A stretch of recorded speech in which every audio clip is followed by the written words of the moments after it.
एक बार एक गांव में एक साधु रहता था जो भगवान पर बहुत विश्वास रखता था।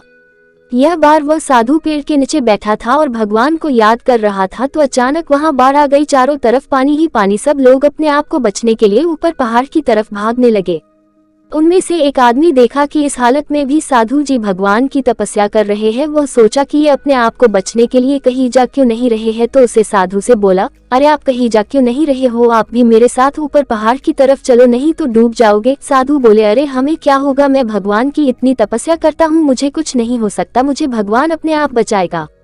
धीरे धीरे पानी साधु के कमर तक आ गया। अब लोग वहां से नाव लेकर निकलने लगे तो उनमें से एक ने साधु से कहा, अरे पानी आपके कमर तक आ गया है, आप हमारे साथ चलो। तो साधु ने कहा कि नहीं नहीं, भगवान मुझे अपने आप बचाएगा, और वह नाव वाला भी वहां से निकल गया। कुछ देर बाद पानी इतना बढ़ गया कि साधु के सर तक पहुंच गया और अब लोगों को बचने के लिए हेलीकॉप्टर निकलने लगे। एक हेलीकॉप्टर साधु के पास आया जो कि आखिरी हेलीकॉप्टर था। साधु के पास नीचे रस्सी फेंकी और बोला, इसे पकड़ो और ऊपर आ जाओ, नहीं आप डूब जाओगे, यह आखिरी हेलीकॉप्टर है और आपके पास में दूसरा कोई रास्ता नहीं है बचने के लिए। साधु ने कहा, यह रस्सी वापस ऊपर खींच लो और आप चले जाओ, मुझे भगवान के ऊपर पूरा भरोसा है, वह मुझे बचा लेगा।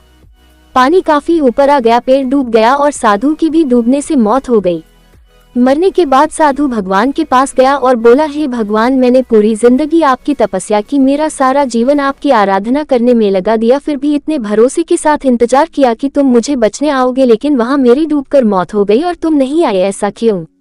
भगवान बोले, मूर्ख इंसान, एक नहीं 3 बार आया था, वो तीनों बार में ही तो था, पहला पैदल, दूसरा नाव के द्वारा और तीसरा हेलीकॉप्टर के द्वारा, लेकिन तुमने मेरा एक भी अवसर पहचान नहीं पाया, पता नहीं किसका इंतजार कर रहा था।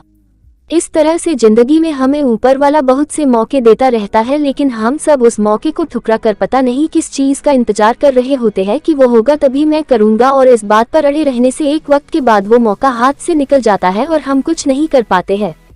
तो किसी भी अच्छे समय का इंतजार मत करो, जो भी करना है आज और अभी से ही शुरू कर दो।